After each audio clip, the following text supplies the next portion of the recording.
Атақты әнші, ақын, композитор, қазақ ССР-нің еңбек сіңірген өнер қайраткері Естай Беркімбайұлы Павлодар облысы Екібастұз ауданында туған.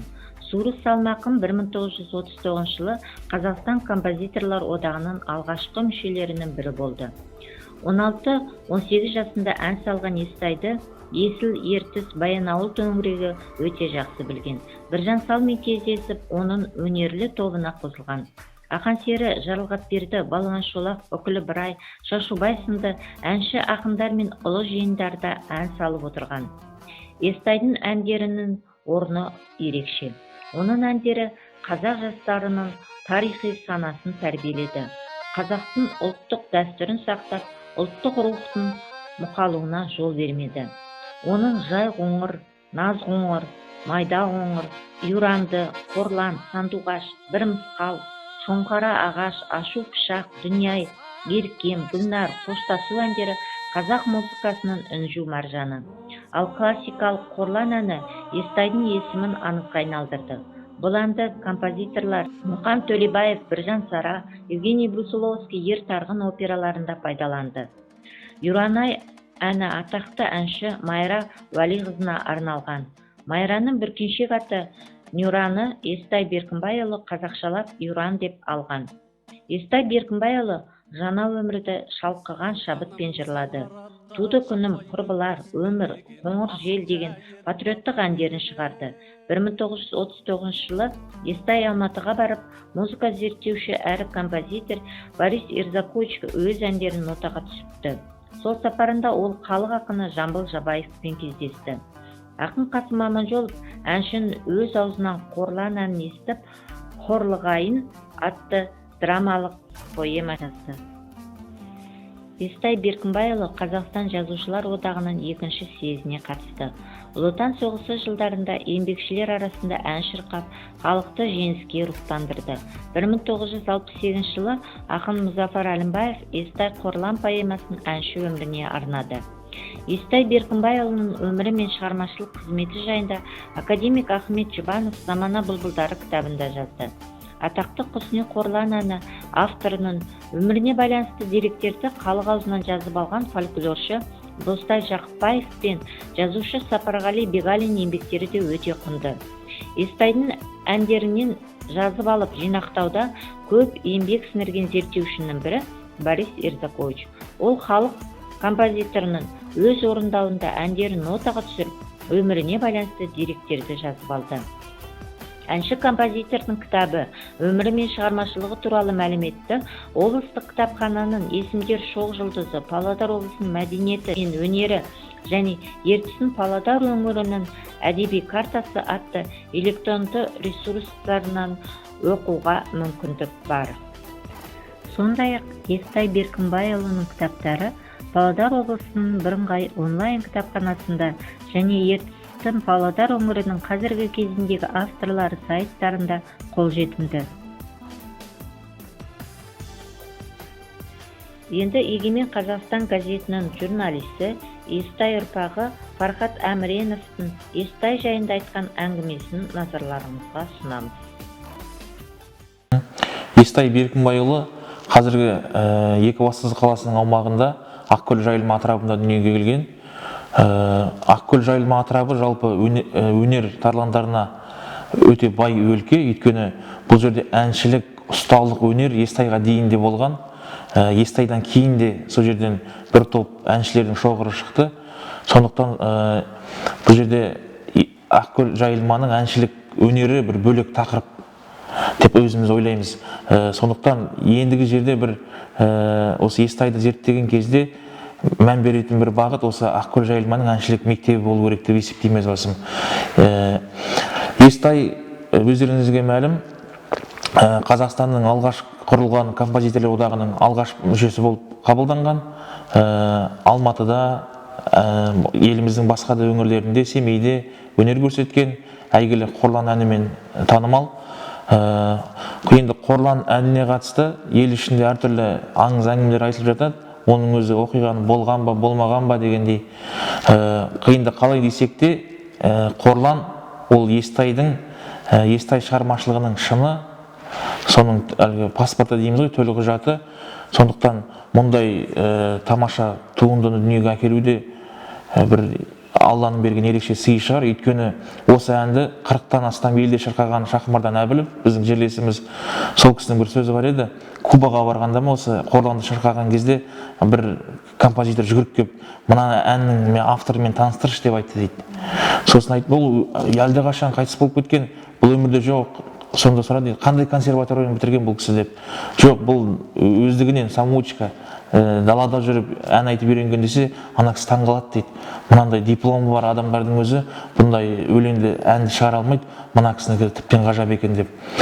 Сол Естайдың енді артында ондаған әжептәуір әндері қалды. Соның ішінде қазір Сандуғаш, Жайқоңыр, Қорлан әндері сахнадан шығып айтылып жүр.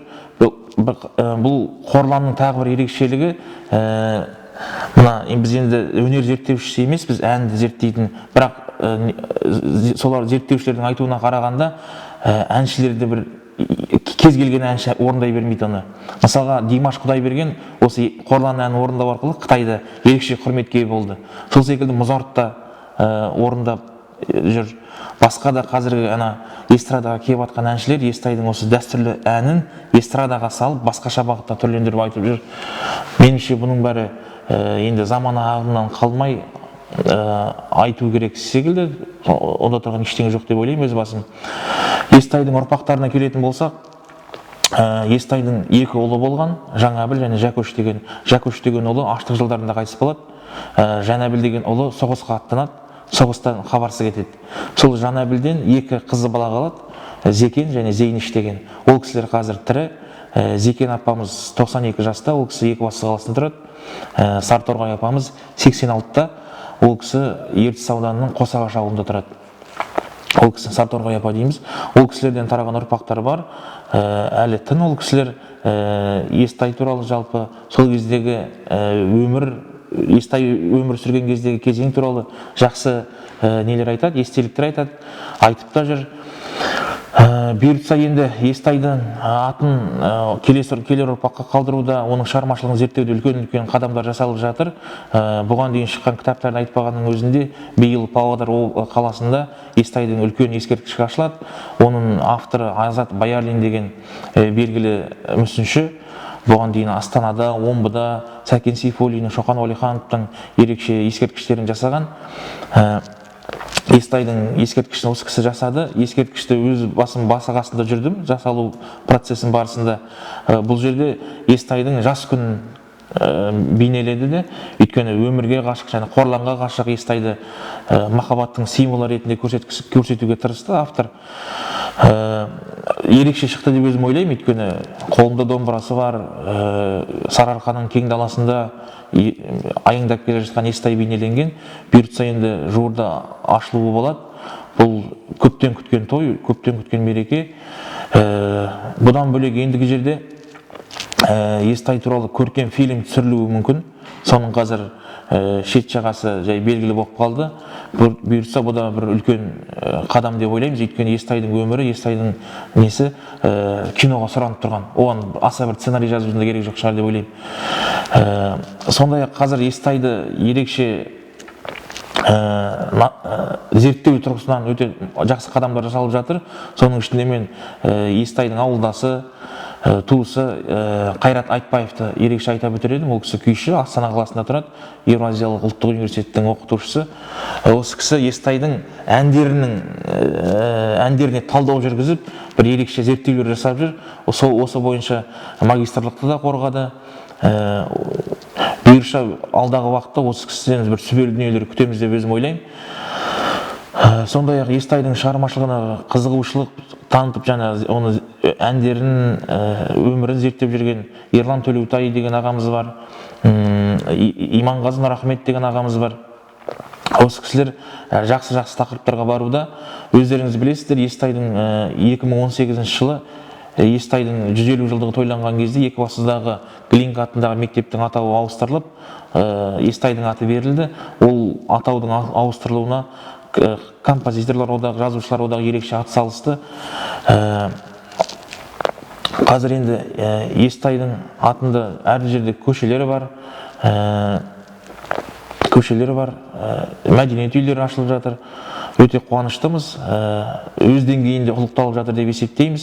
Жалпы Естайдың осы әу баста тәуелсіздік алған жылдары оның халыққа танылуына, соған қамқоршы жәрдемші болған ақсақалдарды да атап өтуге міндеттіміз. Ол жерде оның басында Әбілқақ Түгелбаев ағамыз, Мұхит Омаров ағамыз, осы кісілер бастаған үлкен шоғыр тұр. Оларды ерекше бөле жара атап өтуге тиіспіз, өйткені осы кісілер көп еңбек сіңірді. Осының ішінде Қуат Есімхановты ерекше атап өтуіміз керек. Ол кісі Естайдың туған ауылы Қаражарға, Қорланның қайтыс болған ауылы Ресейдің жеріне барып ескерткіш қойды. Өзімен бірге үлкен делегация әкелді. Көп дүниелерді тындырды. Ол кісі ұрпақтарының атынан ерекше алғыс айтамыз Қуат ағамызға. Жалпы енді өз басым Естайдың немере інісі Қыздарбек деген ақсақалдың немересі болам. Атам Естайдың баласы секілді қолында өскен. Өйткені аштық кезінде олардың ата-бабалары қырылып қалғанда Естай екі жаңа немересімен соғыстың кезінде, сосын менің атам Қыздарбекпен үшеуі ғана қалады бір үйде. Солар бір үйдің баласындай болып өскен.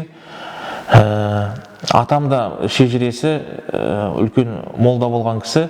Ол кісі сол Естай туралы біраз естеліктерді жеткізді, осы уақытқа дейін біраз дүниелерді айтты. Естайдың ізін қуып келе жатқан ұрпақтары бар. Мысалға Голливудты бағындырып келген Темірлан және Ернат деген топ бар. Бастау тобы деп шыққан әуелде Димаш Құдайбергенмен бірге ән айтып. Сондағы Темірлан Естайдың ұрпағы болып келеді. Енді бізде журналистік жолда жүргеннен кейін Естайдың осы өмірін, шығармашылығын зерттеуге барып, өзімізше қалғадырымша атсалысып жүрміз.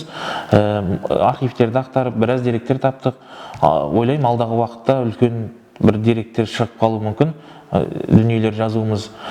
Өйткені соған келе жатырмыз. Ол бір жылда немесе екі жылда жазылатын нәрсе емес. Осы Естаймен зерттеп қарап келе жатқанымызға бір 10 шақты жыл болып қалды. Сондықтан соның бір нәтижесі ретінде алдағы уақытта бір жақсы еңбектер шығаруымыз керек, қалдыруымыз деп есептеймін. Осы орайда енді Естайдың есімін, өнерін ұлықтауға, жалпы есте қалдыруға атсалысып жатқан Павлодар облысының әкімдігіне, қаласының әкімдігіне, осы жердегі зиялы қауымдарға үлкен алғысымызды білдіреміз.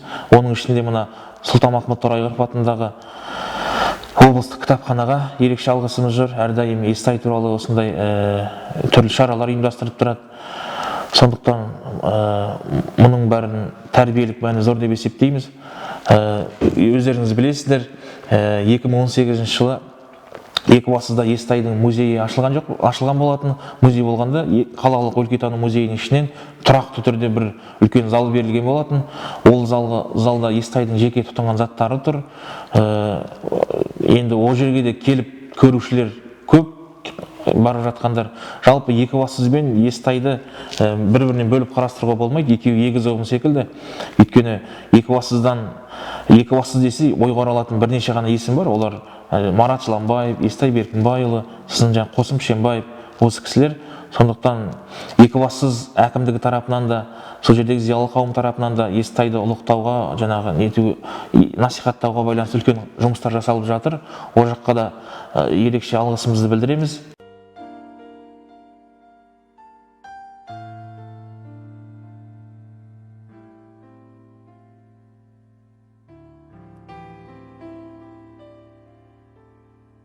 Бір қыз бар маралдыда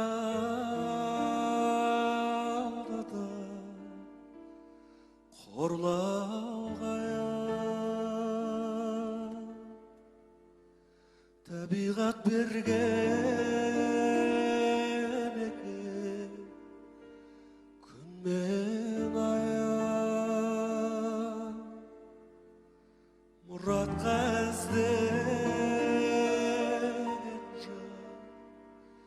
бір ай жетпес дариға арманым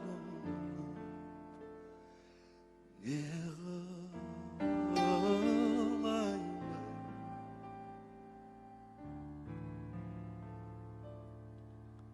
ақ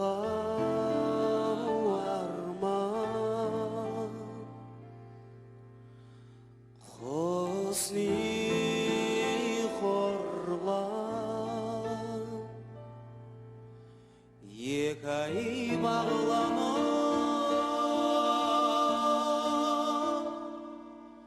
Екеуі туған екен бір анадан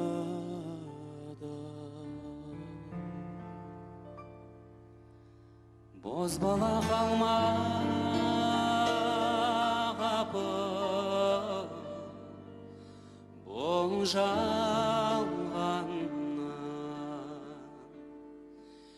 Жігіттің арман ай жоқ Сүйген далғанан